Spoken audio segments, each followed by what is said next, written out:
Welcome back to the Locked On Atlantic Division Preview. I'm Ross Levitan alongside Brandon Pillar, and today we are joined by the wonderful Laura Saba of Locked On Canadiens. You can follow her on Twitter at The Active Stick. I know her favorite thing to discuss is the Senators Montreal Canadiens rivalry. Laura, how are you doing today? I'm doing great. Thank you guys for having me. This is such a great and fun idea. I'm excited to see all the other episodes as well. Yeah, it's we're doing a whole Atlantic Division crossover, and we definitely were excited for the one against the Habs because, like Ross mentioned, it's definitely one of the juicier rivalries we've got this season. And anytime these two teams play, it's must-watch television for fans of either side. And wherever they are in the standings, right? Exactly. Like Ottawa had been rebuilding the last 4 years, and they still had competitive games. And now Montreal seems to be stepping into that phase, but that didn't take any of the fireworks out from the end of last season. Laura, where are you at right now with the Montreal Canadiens as they head into the 2022-23 season? It's really strange to say that I'm extremely optimistic when I know that the team is not going to be good. I know we're going to focus a little bit on the end results later in the show, but it feels like in Montreal with the new management, after years of frustration, or near misses or things like that, it finally seems like there's a management group and a front office staff and coaching staff that are poised to take the team to the next level in the next few years. I know that the results probably won't be, where you would expect for a contending team, but the Canadiens are at the beginning of a rebuild. People are talking about it being year 2 of the rebuild, and I'm like, no, that's year 1 of the rebuild, right? The coaching change happened mid-season. The management change happened mid-season. So we're kind of within year 1 of the rebuild. And I think for me, as a Canadiens fan, I feel good about the direction they're going in. And what I'm looking for this season isn't necessarily what the results of the games themselves are. But if I see the young players, the people who are expected to make the team or people who are expected to be the team in the future, if they're taking strides forward in their development, that's what I'm looking for. I'm looking for the way they play and how they improve. And so, it feels like optimism right now. And Kent Hughes has made some really bold moves, has done some great trades. So you feel confident with this front office staff. There have been question marks for sure, but I think right now the Canadiens have the luxury of time and money to be patient and take some time to work really hard on developing. And I think the fans will give them that luxury. Whereas before, I don't think that a rebuild, an open outright rebuild, would have been a good sell for the fans, or an easy sell to the fans. And not only that, but they're bringing in player development staff that are just enormous names. Marie-Philippe Poulin, Vincent Lecavalier. You mentioned the new head coach, Martin St. Louis. These are well-respected names in hockey circles. And then they add Jeff Gordon to the management team. Kent Hughes, as you mentioned. Pilsy, I didn't realize this. Dominic Ducharme won 8 games out of 45 last season. That's impressive, honestly. Like, that is, wow. And especially coming off going to the Stanley Cup final and then having that happen.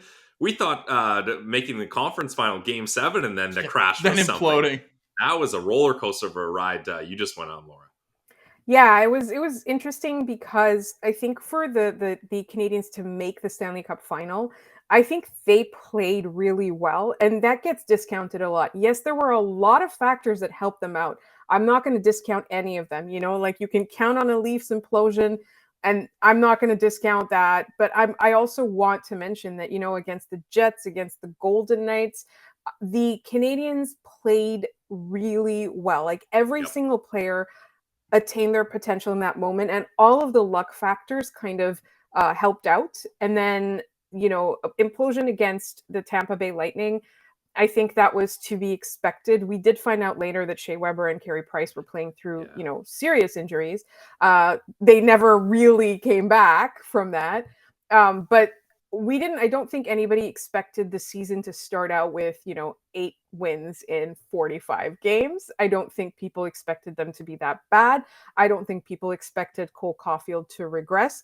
So yes, you're right. It was an emotional roller coaster. And then, with the Martin St. Louis improvements and Cole Caulfield finding his game, And I think people are looking forward to a couple of years of stability. If it takes a few years to go back into playoff contention and hopefully be a Stanley Cup contending team, I think people are going to be okay if they can see sort of a steady increase as opposed to all over the place. And it wasn't just Bergevin, it wasn't just Ducharme. Like the Bergevin years had a lot of that, right? Like they'd make a conference final and then they'd miss the playoffs for 3 years. So like there's a lot of that going on. So I feel like just like a steady sort of clear goal, a clear path, and slow improvement and tangible improvement, I think is what we're looking for. Like I don't think anybody wants any of that emotional, you called it a roller coaster. I just think it's like it's frustrations, it's those highs and lows, the frustration aspect.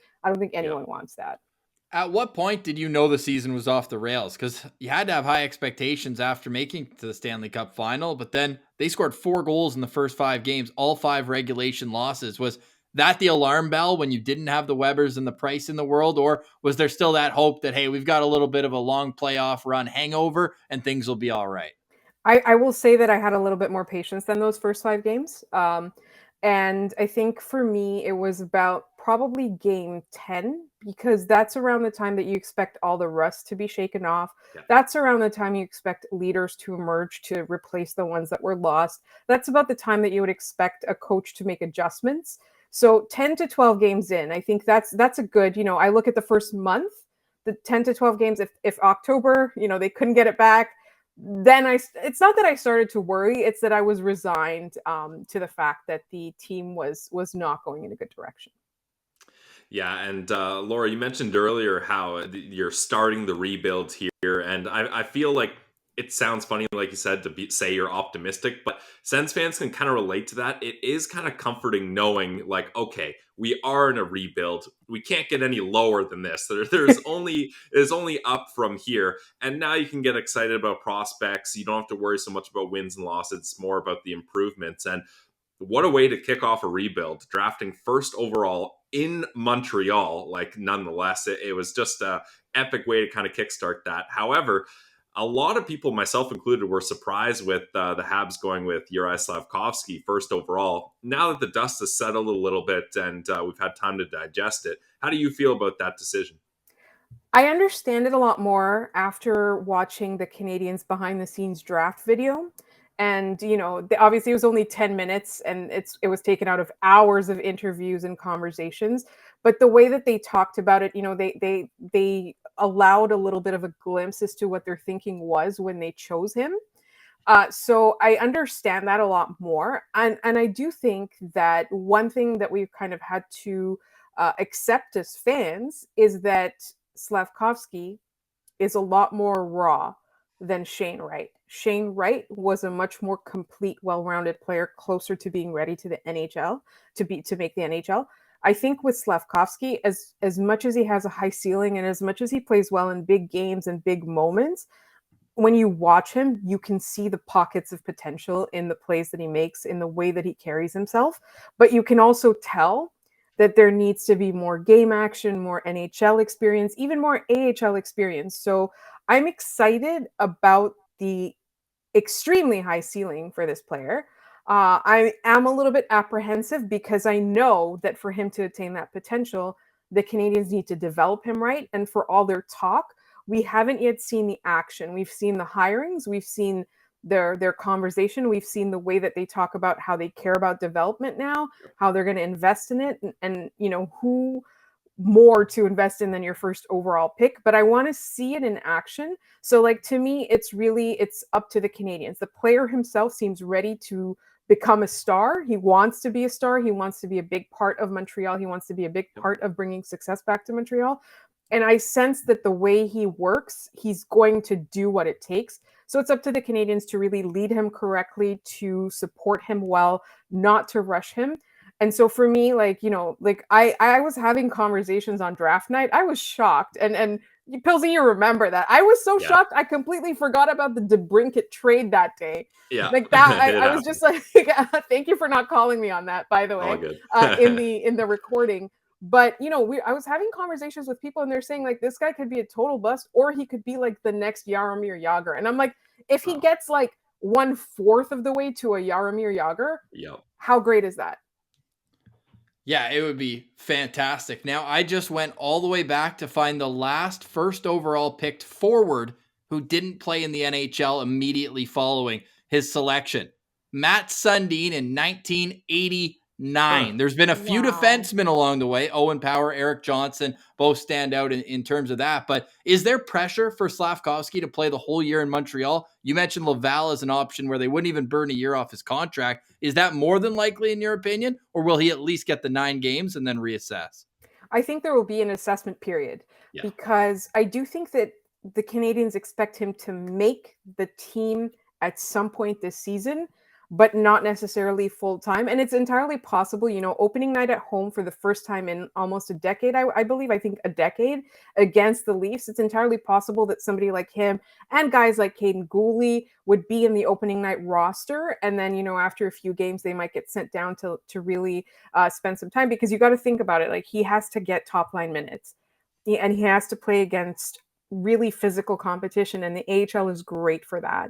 So I don't think that he'll spend the entire year in the AHL, but I do expect personally, and I might be wrong, but I do expect personally that he will spend time in Laval first at the beginning of the season. If not the first game, at the beginning of the season, maybe a week or two in, even maybe after that first game. I don't know. So this is something definitely to monitor, and I kind of look at it in similar stature players, different skill set, but Mikko Rantanen, when he came over, got 9 games, but then just learned how to dominate the North American game, was over a point per game in the AHL, and then scored 20 in the NHL next year. So I'm curious if that would be a good development path to look at when Juraj Slafkovsky's on his way up, because the physical tools are there. What's he at? 6'5", 240 basically right now? Essentially, yeah. He's Yeah. even getting used to skating at that weight. Like, he put on a lot of pounds this season, and it's all like, it's bulk. It's not, it's him working hard. And he's obviously he's 18. He's pretty young. He just got his braces off a couple of months before the draft. So, like, he's a kid that's growing into a man. So there's a little bit of growth there. And he's learning to kind of use that body and that space a little bit. But every time he does something that shows why Kent Hughes and Jeff Gorton fell in love with this kid, like, I think to myself that, the Canadiens better not screw this up, because it could be something really good. It really could. And the irony that they take a man that enormous at first overall and then take Lane Hudson, my favorite prospect from the draft, in the second round. He was the best. He was the best. After we did our profile on him, his dad DM'd me being like, "Thanks for the nice words. His growth plates are very underdeveloped. He will be great." And I believe it. That guy is such a stud the way he skates. And then Owen Beck was a favorite as well. So really, to me, the Habs 2022 draft was similar to Ottawa's 2020 draft, where you get all these assets in, and now that's when the excitement of a rebuild starts. You said this feels like year one. It's the same, right? Because the first year, when the wheels actually fall off for Ottawa, it was 2017-18. You don't even have any prospects where you're like, oh, everything's going to be okay. Like, they're coming. They didn't even exist. It's just everything sucks. Andrew Sturtz was like a prospect to watch. I think Ottawa traded him to Montreal for like, anyways, doesn't even matter. A player who might never have even been named. I have one final question for you with Montreal. We're going to touch on a little bit more later when it comes to a sleeper pick. But we saw the great chemistry between Nick Suzuki and Cole Caulfield. Who do you expect to start the season with those two on the top line? So they've got a lot of options. Some of us would like to see SE alone in there because he's got a lot of skill. I think what they're going to do, to be honest, if Josh Anderson is healthy, is put him back there at the beginning. I know that a lot of people just want a top line that's, Nick Suzuki, Cole Caulfield, Slafkovsky, but you got to think about people, playing on their right sides. You got to think about, who can read the play and all of that. So I do feel like they're going to start with Josh Anderson, and they're going to give somebody from the prospect pool a look at some point. And it's entirely possible that Josh Anderson gets traded. He's a big guy. People love that. He's a power forward. People love that. He's very handsome. I love that. But I think that's who they start if he's healthy. And then if he's not, I truly have no idea, because they have so many options, and they want to make sure that they preserve the chemistry between those two, but also have them sort of bring along some development as well, just by sheer playing with Nick Suzuki. Pilsy, Andrew Sturts and a 5th-round pick were traded from Ottawa to Montreal in exchange for? I don't know. I have no clue. Future considerations. Mike Riley. Oh, wow. Yeah, right. Yeah. That was a trade we actually ended up really liking. All right, stick around if you want to learn some more. This is a crossover edition of Locked On Canadiens, Locked On Senators. I'll be right back. I got to wash my mouth out, and then we'll talk some Ottawa Senators hockey afterwards with Laura Saba and Brandon Pillar. I'm Ross Levitan. Stick around. It's part of the Locked On Podcast Network, your team every day. We're going to take a quick break from our chat with Laura Saba of Locked On Canadiens to tell you all about our favorite sponsor in BetOnline.net. They are the trusted online sportsbook of the Locked On Podcast Network, and for a good reason. They have all the latest odds, totals, player performance props, and more. It's your number one spot for all your sports betting needs. Because, guys, it's not just hockey. They got basketball, baseball, football, UFC, and golf. Whatever you want, they got it. They have the best spot for all your sports scores, podcasts, and news this upcoming season. And you got to check out the website today or go on your mobile device to learn more about the trends and action. Guys, it's betonline.net where the game starts. And now, back to our chat with Laura Saba of Locked On Canadiens. All right, you're listening to a crossover edition in the Atlantic Division. I'm Ross Levitan alongside Brandon Pillar, and joining us, Laura Saba from Locked On Canadiens. You can go follow the show on Twitter, LO_Canadiens. You can follow Laura on Twitter at The Active Stick, and we are at Sens Central. Although I feel we might have some of your listeners blocked, Laura. If I see a Habs logo and they're giving it to me, I said, I don't know if you're going to provide any very nice words for us ever. So I just like to cut the umbilical cord right there. That to say, it's always fun when these two teams get together. And what are you expecting this year? I'm a little upset because Ottawa and Montreal, I don't need it to be the home opener or early in the season, but I think we have to wait till late November for the first matchup. Absolutely. I just want to say, though, it's pretty mutual. Don't worry. I'm not taking it personal. If you block any Habs fans, there's plenty of Sens fans in my delete and block list. And the reason is because these games get really contentious, right? I am also... It's one of those things where every time they play, you're mostly hoping that all of the players get out unhurt. Like that to me is especially in the rookie games. Like, because Habs fans said it was a thing that the Sens guys were injuring there, and then we lost 3 guys in that game this year. I believe it was all to one player, right? Yeah, more or less, which sucks because like he would be my favorite player if he played for the Sens. We got one coming. Don't worry, he's still at North Dakota. You guys will meet Tyler Clevin next year. But yeah, it is. You got to admit though, Brendan Gallagher's a psychopath. Did you hear his answer? What he said about his grandparents the other day? I did not hear that. Are you about to give me news about the Canadiens? Core memories from when he was a kid, and he's like, yeah, I used to go to my grandpa and kick him in the nuts all the time. And everyone else had these like cute stories. And he just went, I was like, if that was my teammate, I'd tell him to smarten up. They're role models. There's kids watching. But no, it's always good for the headlines for sure when these two teams get together. Yeah, so what would you think if you're asking us as someone who's followed this team but from the periphery? What do you want to know about the Ottawa Senators? A lot, actually. I do. I really, I think the first question that I have is, how do you feel about what changes they've made in goal? Let's start from there and then branch out. Okay. How do you feel about the new, I guess, removing Matt Murray from the equation? And I believe, are they hanging their hopes on Cam Talbot? I don't know. Not in my opinion, Pilsy. Yeah, not at all. I think people outside Sens fandom and the NHL circles don't really respect Anton Forsberg enough for where we hold him. Like, he really came in and saved the day in multiple occasions last season. Like, Matt Murray was supposed to be the guy. They paid him. He was one of the highest paid goaltenders in the league.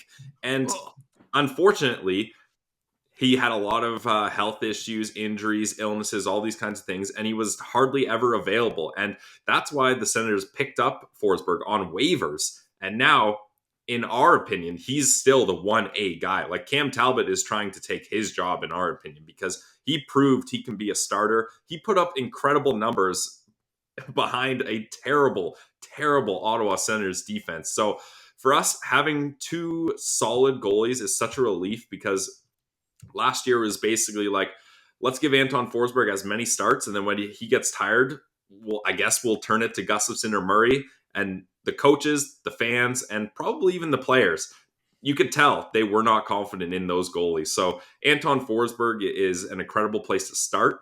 Adding another veteran like Cam Talbot, the Sens fans, kind of the circles and opinions are that we have a really solid goaltending tandem here. Yeah, what I like about Anton Forsberg too, and you mentioned the solid numbers he put up, a .917 save percentage, but in 46 games on this Ottawa Senators team last year, he had 22 wins and 17 losses. So batting pretty high above 500 for a guy who wasn't really expected to be much of anything. I believe he was put on waivers 3 times the year that they got him. From Carolina to Edmonton to Winnipeg to Ottawa. And this is all during COVID. This guy's got a young family, 2 kids, and now he's become a fan favorite. He actually marched in the Pride Parade in August, so really kind of getting himself into the community. And Ottawa has kind of had experiences like this before when it comes to Craig Anderson, who was acquired as a journeyman 30-year-old who really couldn't get his bearings in one location. So we're hoping. It's still early. He signed to a 3-year extension at 2.75. So it's not like you're investing a whole lot of capital in him. But for what he's put up the last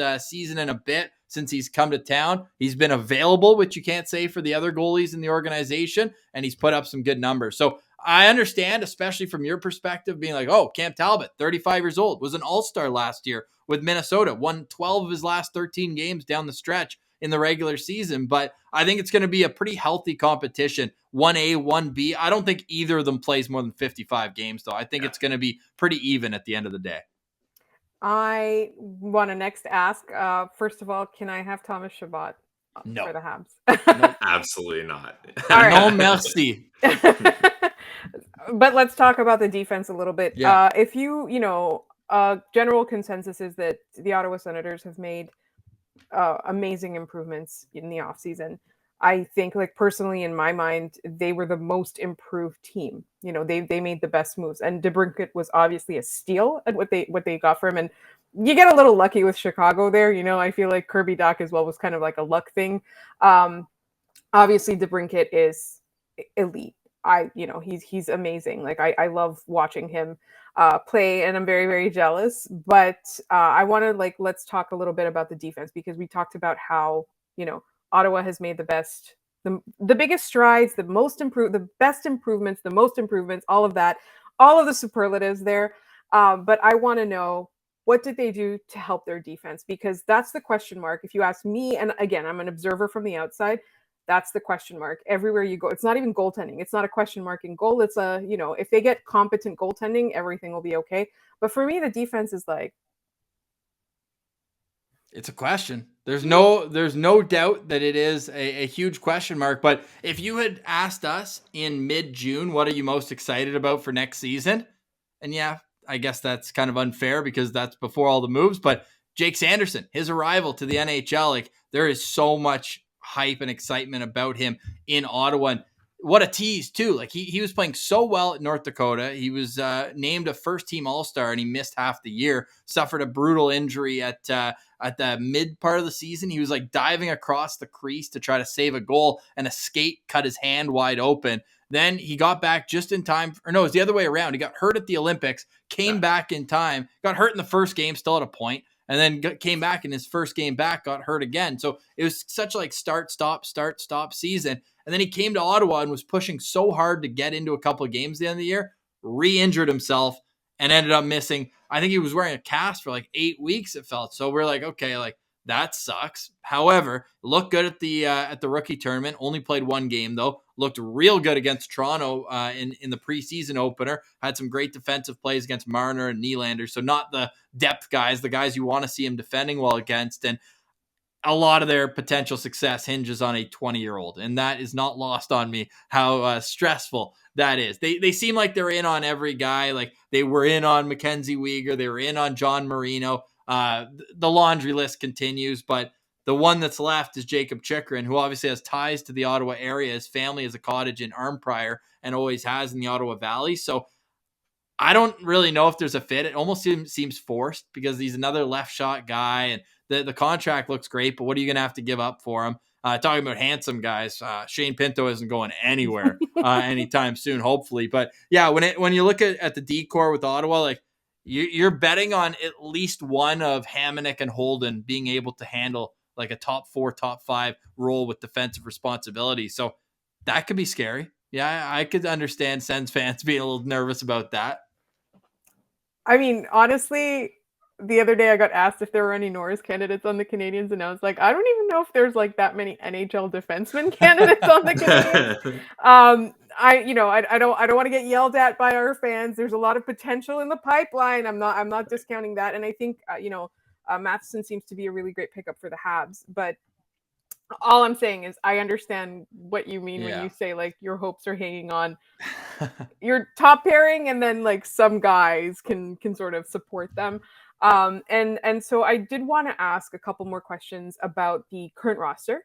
What I mean, I guess like this was something that a lot of people in Ottawa wanted, predicted, and it did seem like a foregone conclusion. But Claude Giroux coming home was a big one, and so I want to ask you guys, what's your assessment of There he is. And that day where like he showed up to sign and meet the media and brought his kid, like just I've actually been following his wife on Instagram for the longest time. Nice. And like all of this stuff where like she I think she ordered food from somewhere, and like they had like welcome home Giroux or something like that. Like sure. It's just like it's such a heartwarming story. Behind the scenes, she I think had quite a bit to do with him coming to Ottawa. Right. That's she's from the area, right? She's born and raised in Ottawa, and Claude moved here, I believe, when he was 10 or 11 from Hearst, right? up north. Yeah. Well, he played in Cumberland. He played minor hockey here, and then didn't get drafted to the OHL. So then he applied to the Quebec League, and then I think he put up back-to-back 100-point years. I mean, the rest is history about his career. But yeah, my first tweet having a lust for him was in 2018. So this has been a long time coming, Pillsy. I'll hand it off to you with that. Yeah, and he was just the perfect guy. Like Pierre Dorion even talked about it years ago. I think 2018, him and Eugene Melnyk. Yeah, they had a massive meeting in the Caribbean, and they talked about how are we going to rebuild this team? How's this going to work? And the one guy they focused on is in the summer of 2022, Claude Giroux is going to be a free agent. That's the guy we're going to go for. And it was written. And this is a guy they've targeted. And there's not a single other guy I can think of that makes more sense to come to Ottawa at this time, because they needed a veteran guy for their top 6. They needed someone that wanted to be in Ottawa. And like Ross mentioned, the family ties are a big part of that. And third, give me a third finger, Ross. There we go. Third, they needed someone that can help out these young centermen with their face-offs. And Claude Giroux has had incredible face-off success. And it's so hilarious. We're such loser fans, but Ross and I are so excited about watching a 5-second video of Claude Giroux teaching Tim Stützle how to take a face-off. We're like, that's what we wanted. That's what we needed. And because can I get this on print? Yeah, exactly. Because the Ottawa Senators, their center depth right now is very young. You look at Josh Norris, Tim Stützle, Shane Pinto, and possibly even down to the fourth line, Mark Kastelic. So all these guys are very limited experience. Yeah, Ridley Gregg could be in there as well. So all these guys, limited face-off experience. To have a guy every practice, every day, spend 20 minutes with you, showing you the tips and tricks that he's acquired over a long career is just, the value is immense there. So Claude Giroux coming on a 3-year deal, reasonably priced. The Sens have cap space for him. The stars just aligned. So we were all so ecstatic that the Senators finally, free agency, didn't get beat out by every other team in the entire league. Yeah, that's their Claude biggest. chose to come home. That's their biggest free agent signing of all time. There's no question about Easily. that. Second would probably be Alex Kovalev or Sergei Gonchar. And those guys were like 37 and 38, not 34, and still coming off a real good season. And again, Pillsy said it, the stars align. Like Florida just couldn't offer them any money. I think their final offer to them was 1-by-1. Like, hey, if you want to come back, like we'd love to have you, but we literally can't pay you anything. So instead, he takes the 650% raise and comes to Ottawa at 6.5 over the next 3 years, which I think is reasonable. So Leaf fans were quick to be like, oh, Patrick Marleau. Well, Patrick Marleau, when he signed that 3-year deal, they ended up having to trade a first-round pick to get out of it. He was 37 when he signed the deal, not when it was finishing. So I think at this age, it's perfect. If it was a year or two from now, then you're getting into that, is it worth it? But at 34 and playing with the guys he is, it's going to start as a line of Stützle, DeBrincat, and Giroux. Call it the first line, call it the second line, whatever. But it's going to be fun. Like you mentioned, the defense, real question mark. This team's going to be a high-scoring team, and they're going to be fun to watch for sure. So I have a couple more questions with regard to Claude Giroux specifically. Is how much production do you think he can put up? Like I think the intangibles are immeasurable, right? Obviously, intangibles are by definition immeasurable, but I think all of that, the influence that he's going to have, the veteran presence, that bringing the young guys along. What do you think his production is going to look like, particularly since? So we know that that's the line he's going to play on. That's what he's So obviously that's going to help a lot. What do you expect from him? My hot take going into this season, and I'm sure I'll be repeating it on some previews with Locked On NHL. I say he hits 1,000 points this year, and that is an enormous season. That would be a 77-point season. I say he's going to do that right at the end. Yeah, is it high? For sure. This is also a guy, though, who had 18 points in his last 12 regular season games with the Florida Panthers. This guy still produces at a real high level, and I think that the energy he's going to get from playing in front of friends and family for 41 games this year, having his kids at the rink, and being able to help Tim Stützle take the next step in the third year of his career, I think this is going to be a rejuvenating year for Claude Giroux. So I understand I'm high on it. I think he had 66 points last year, so I'm giving him a bit of a boost, but realistically, and we'll get to some BetOnline totals about the regular season point totals for the teams, but they just put out their player props as well at betonline.ag, and they've got Claude Giroux at 54.5. And I think he goes slightly on the over, but anywhere 50 and up, I'd say is a successful year. No pills? Absolutely, yeah. And honestly, it's the value he brings with the face-off, because there's 5 other guys in this top 6 now that can produce points. There's not 5 other guys that can win face-offs and have the veteran experience that Claude Giroux has. And something else interesting, Laura, is that they've decided, and this just came out about a day before we're recording here on Thursday, September 29th. I know this is going to come out October 9th, right before the season. We're going to get the hype going. But they're rolling with the exact same first power play unit as last year. So that means no DeBrincat and no Giroux on the top power play unit. They're rolling with Chabot, Batherson, Norris, Stützle, and Brady's obviously the net front guy. That unit was so good last year. They're like, okay, we've got these 2 kids coming in that we have high hopes for in Shane Pinto and Jake Sanderson. So Sanderson and Pinto are going to be on the second unit with Claude Giroux and Alex DeBrincat. So I don't even know if you can call it a second unit. DJ Smith keeps referencing the St. Louis Blues, who split up the talent on their 2, and they were second in the league last year. So that's something to watch this season as well, is how do you have a 2-time 40-goal scorer, 24 years old, not on your top unit? It'll be interesting to see how the players respond to that. I think it's actually, you know what? I think that's great. Imagine having such an embarrassment of riches that you can put your top talent or, elements of your top talent on your second wave. I just have one more question, because I know, we're running out of time a little bit, is that you mentioned, the top 6 players. Like, there's a lot of fun top 6 players. Like, what do you do if that top 2 punch gets a little bit too crowded? I mean, I feel like sometimes skill players are very much wasted on the bottom 2 lines. Like, I feel like there's such a thing as a good bottom 6, and a good bottom 6 player. Like, for me, the epitome of that is Jake Evans on the Montreal Canadiens. Like, he's not going to be a top line player. He's not going to be a top 6 player. But as a bottom 6 player, he performs amazingly. So, like, what happens now when you're getting closer to trying to contend? Do you think some of that forward talent gets traded away for defensive help? What are your thoughts on that? I think the Ottawa Senators are in a position where they're very fortunate that this offseason they picked up 2 great players in DeBrincat and Claude Giroux, and then throw Cam Talbot in there as well, without letting too many detrimental pieces go the other way.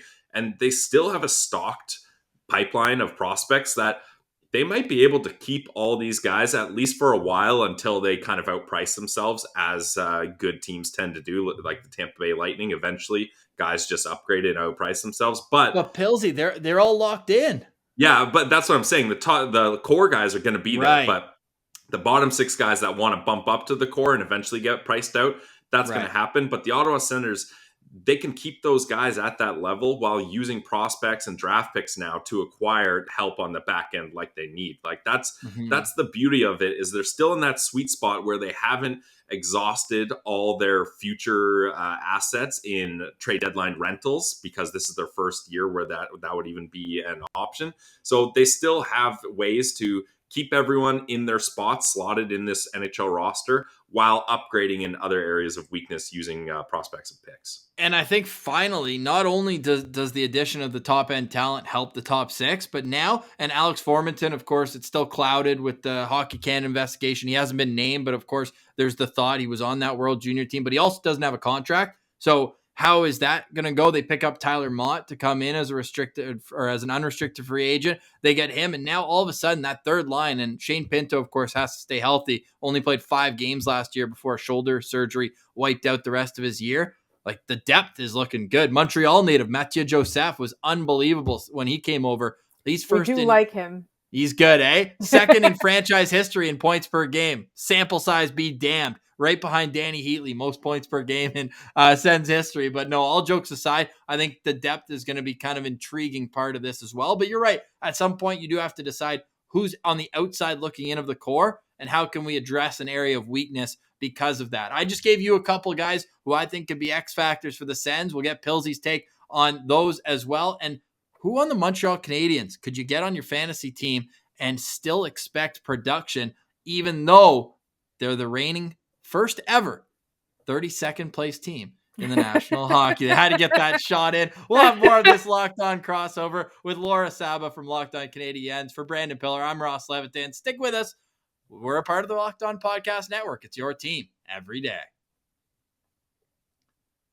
All right, you're listening to the crossover edition of our Atlantic Division preview. You can go to our YouTube page, Locked On Senators. You can also go over to Locked On Canadiens. Make sure you're subscribed there for daily coverage each and every weekday, all season long. And Laura, we're going to have to get you back on when it's Sens and Habs. I'm looking at the schedule right now, and like I said, it stinks not having this right away. The first meeting is December 14th. Crazy. December 14th in Montreal, but don't worry. We'll turn up the heat on some of the coldest days of the year. A back-to-back. First in Montreal, then in Ottawa, January 28th, and then January 31st, and then February 25th in Ottawa will complete the 4-game series. So no spring games when sometimes playoff marches can be on, but I don't think that's going to matter this season in particular. But what Montreal Canadiens player, besides the top two, because everyone knows the excitement around Nick Suzuki and Cole Caulfield, but who are you most excited to see develop this season in Montreal? Like development? Yes. I'm really hoping to see Caden Gooley make the team. Yeah. It would make sense to send him to Laval and have him play that number 1 defenseman or number 2 defenseman minutes. It makes the most sense. But he's one of the prospects that I'm most excited about. Before the 2022 draft class, he was the top next prospect in my mind. He was the best they'd had now that Caulfield had graduated to the NHL level. So I'm really excited about him. I don't necessarily think that he's going to make the team right away. And I wonder if they do some sort of a hybrid, because I think it would be very beneficial to him if there's a playoff push or a playoff run in Laval to put him there. Like, I'd rather they do that than keep him in Montreal artificially when we know the Montreal team is not going anywhere. But he's the guy that I'm the most excited to see. Like, I think the Canadiens really need, they really need their defensive future to shake up. We want to see what it's going to look like. And right now it's just a big question mark. There's guys I'm excited about, Lane Hudson being one of them. Yep. I personally, in my mind, want to see a pairing with Caden Gooley and Lane Hudson. It'd just be really funny. But also, I think one of the things Caden Gooley does that's underrated by us too is his offensive skill. When he was first drafted, we thought, just another defensive defenseman, like a big dude who's going to shut down, but he generates offense. He might not, be a pure goal scorer in any sense of the word, but he's smart offensively. The mistakes that he makes that I see are mistakes of inexperience. They're not mistakes of lack of talent. Sometimes like a person can have hands, but like not be able to make decisions at all on the ice. Like, that's not what I worry about with him. So I'm excited to see him take the next step. And I think for me, I want to see if Nick Suzuki and Cole Caulfield can continue their development. I mean, they are the two teams, they are the two players that people are watching the most right now. And I think last year we kind of got a little bit nervous with Cole Caulfield's first half of the season. And for me, I just want to see a little bit more consistency in terms of improvement, and not a whole lot, a little bit. Like I think they're the two players that are the most involved in most of the plays and everything like that. So I just want to see that in terms of my expectations. I don't necessarily have somebody that's a sure bet to take the jump, but I will say this. I know Sens fans aren't going to like this, but Arbor Jacki, I think, is going to be an NHLer. When I had him pegged for a career AHLer, I had him also mistakenly pegged as a goon, as a pure goon, right? Like just like some guy who's like who does gratuitous violence, but he can you should actually be a play. scout. Actually, that's a good report. I think he's going to surprise a lot of people. I think people who had been watching him closely when he was playing on the Bulldogs would always argue with us. So we were like, he's too violent. They would always argue with us. But you see the way that he plays, and I think if he's able to stick to a defensive game, like he's going to be really good. And I think he's going to be in the NHL. Which, if you'd asked me this 6 weeks ago, I would have been like, "Are you crazy?" Yeah, I mean, he came on in the playoffs. You look at it in 3 years straight, actually, he got traded midseason. But funny enough, it's like in 2019, 2020, it's 17 points. Then at the start of this year, it's 17 points with Kitchener, and then 17 points with Hamilton. But then he had 16 points in the playoffs. So Wow. This guy's consistent, if nothing else, for sure. I don't know. He's a lot more talented than we've all given him credit for. And the Canadians got him for free, right? Like he was undrafted. And I know, and this is something that like I know it's caused a lot of problems on the internet. Like he gets made fun of because he was playing at Costco. I'm like, he was gainfully employed. That is an honorable thing to do. Like he became a pro hockey player, but like, in the absence of that, he had a job. Oh yeah. So no, we don't chirp him for that. I just think he should hit guys when they have the puck and not 5 seconds after they dump it off. That's my only issue with him. We're gonna be fighting about this all year. I hope so. Like I said, the K train's just marinating one more season in North Dakota, and then we'll have our own tank on the back end because he's a big kid, man. What is he? 6'4", 240? Him and Slafkovsky are both like the Twin Towers out there. Yeah, he's a big guy. He's an interesting character too, like people just talk about, just that aspect of him, that violent streak. I think he talks about himself. He doesn't want to be known for that. So like, I do think that there's a little bit of work that the coaching staff have to do with him on that front. And people, in the Canadiens fandom, they do get upset when I say things like that. But I really do think that he needs to rein in those impulses and really just play a defensive game, because I do think that aspect of his game is underrated. Again, I'm not saying this to rile up Senators fans. I really am not.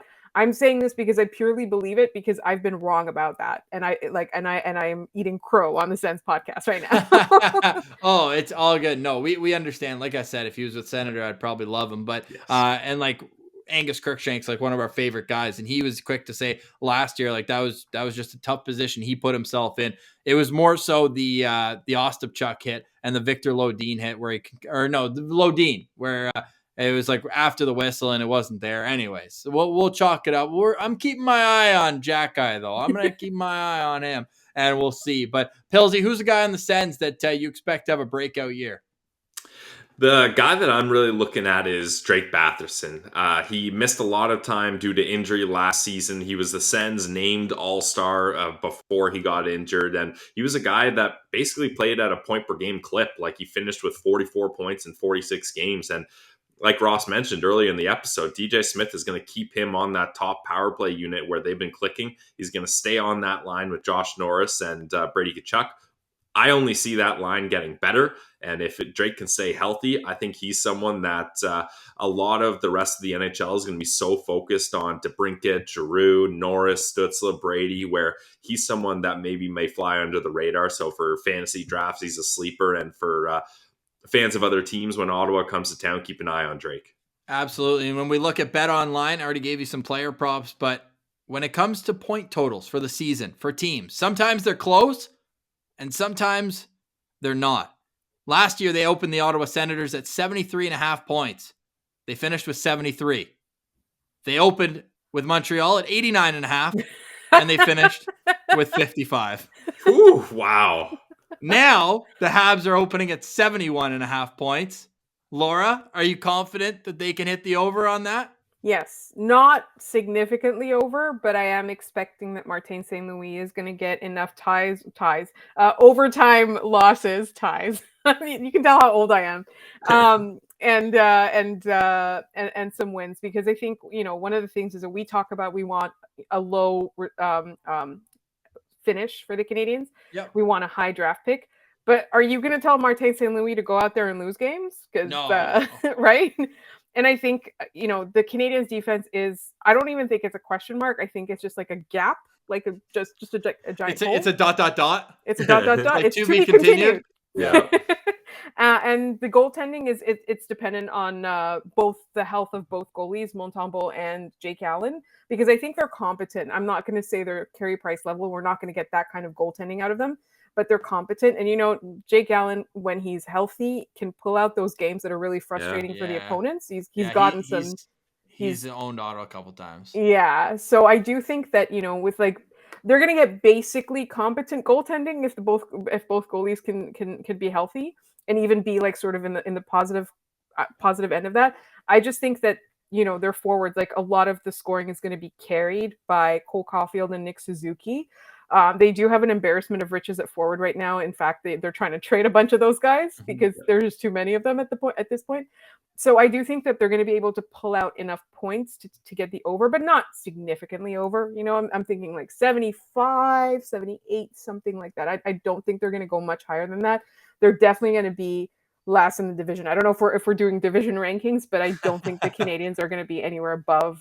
This is the hardest division in the NHL. Yeah, it is. Yeah, and there are no other teams that are this bad in the division. No, even Buffalo is getting their influx of young talent right now as well. Detroit, Ottawa, there's been a lot of talk about them kind of going head to head. And yeah, no doubt. I mean, when I said Jake Allen did well against Ottawa, it brought me back to my least favorite moment of last season. Pilsy, when the Hamburglar turned on us. When the Hamburglar turned on us, that was the saddest show I've ever seen. Ever. That was not sad. That was awesome. That was sad, man. That was amazing. He's our Cinderella story. Yeah. And then he just grabbed the shoe and hit me over the head with it. With that, was it a shutout? If not, it was 1 goal against. I want to say it was a shutout. I want to say it was a shutout too. I preferred it when he was shutting out teams in California and making that run to the playoffs on the last day of the season. Although it was the Montreal Canadiens that made the clock strike midnight on the Hamburglar run as well, pulling him after the first 2 games of that 6-game series back in 2015. All right, Pilsy. So the Ottawa Senators are opening at 86.5. Where are you at with that?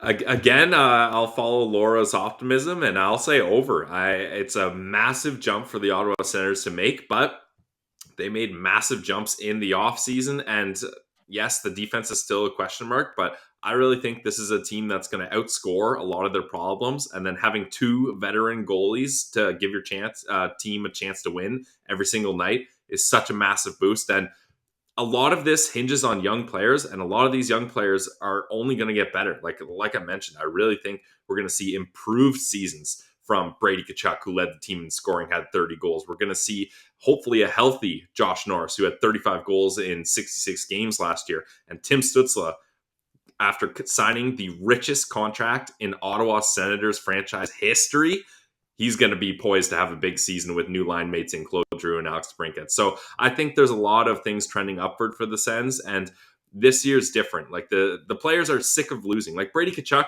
his entire career has been leading. Yeah, he's been leading a team to losing seasons. He's sick of that. So I think there's a lot of motivation. Everything is put in place for this team to succeed. I think they're going to be a team that is battling for that final wild card spot in the East, because the East is just so strong. It's very tough to make it. So that's where I see the Sens kind of slotting in here as we look at the season ending here. Well, this was an awesome season preview. Laura Saba, you can find her on Locked On Canadiens on Twitter, LO_Canadiens. Pilsy, should we get her take on the Leaf pile before we go? We've been doing this to each It is tradition. This The is Leaf tradition. pile? We've got this. Yeah, the Leaf pile right outside the arena. You have to pick your favorite Leafs fan. This is right after the Tampa Bay Lightning Game 7 win. We've had all different answers too, Ross. I don't think we've had too many repeat answers, so I'm interested to see your favorite, Laura. Oh my God. All right, hold on. There's so many good ones. For There's those listening so on many audio, good you gotta ones. go over to the YouTube channel, subscribe, and then just scrub towards the end. It is Ross, potentially everyone has seen us bring this up. Even the audio listeners know the Leaf pile pick. All right. I You got think him? I've Or her? got one. Yes. So there is a woman sort of towards the center, a little bit above the middle. Yeah. And it looks like she's resting her head on this guy's Yeah, shoulder. I see it. yes, I that's see a it. first. We haven't had this one called out yet. Yeah. But to me, it looks like somebody who's saying, "Not again." Like Yeah. it's not surprise. It's like it's resignation. It doesn't, Yeah. it doesn't look at all shocked. Yeah, A lot of the she's people done. look shocked. She's Yeah. tired. Yeah, the boyfriend, if that is the relationship there, he looks like he's told his girl like this year's different, and then it wasn't different. Deer in headlights a little bit. Yeah, But yeah, it was the she's same. just like, not again. How about also, I think it was Adam Denker, who obviously he had the joy of being on the right side of this win as well with Locked On Lightning, but he pointed out the woman under the scoreboard with she's holding her hat. That's an all-time sad, angry face right there. You can see she's like right under the guy in the white jersey there. She's holding her blue Leafs hat. She is not having a good night.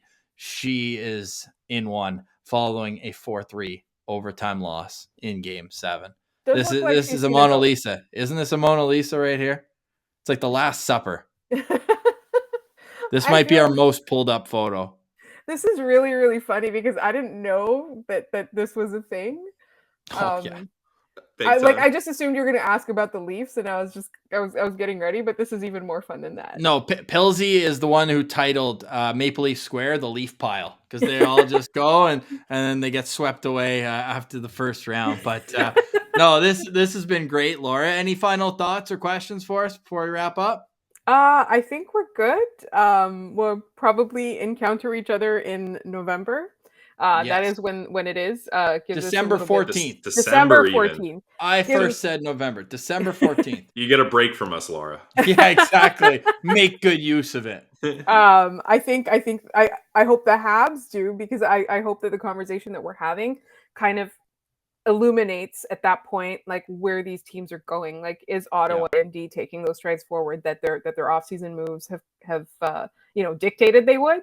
And is Montreal like on a slow and steady improvement? Like, I don't want to see any of that. Yeah. Well, hey, these questions will all either be answered or be well on their way to by then. We'll be sure to have a crossover edition available for the great listener. By then, I'm sure your listeners are like, hell no, get these guys out of here. And our listeners are like, no, more Habs. It's great. But that's what makes the rivalry, because then we'll then sit here all the way through it. And we always say we laugh whenever, like, Wheeler or Elite Prospects, they put out their list. We say we get mad at lists. Well, there's also getting mad at your rivals, which is always fun as long as we all keep it nice and respectful at the same time. Laura, this has been a fantastic conversation. Thanks so much for doing it. Thank you so much for inviting me. My pleasure. Pilsy, any final thoughts, brother? I'm just so excited. I had the two tales of the Ottawa Senators Habs rivalry last year, Laura. I went all the way to Montreal. It was my first time there. I was so excited. The Senators lost 5-1. It was not fun. Sorry. It was not great for me, yes. But the other side of that story is Ross and I got to have an incredible day in Ottawa where the Sens beat up on the Habs in, 6-4? I think? Yeah, so that was we went to get a beer. We missed 3 goals, though. Yeah, that was when you had the gathering, right? Like, that was our meet and greet day. So that was the Gallagher 2.0. He took a penalty on Timmy, and the DJ played "In Your Head." That was just a great night. It was a ton of fun. No, and hey, more moments to come in the rivalry. The most important stat, though, 1-1 in playoff series right now. Ottawa got the better of Montreal in 2013. Montreal did the same in 2015. And we hope that one day, sooner rather than later, these two teams will meet again, because the drama is unparalleled across the National Hockey League. For today, though, we say goodbye. You can follow Laura, as I said, on Twitter, LO_Canadiens. Download, subscribe wherever you get their podcasts. Same as Sens Central on Twitter.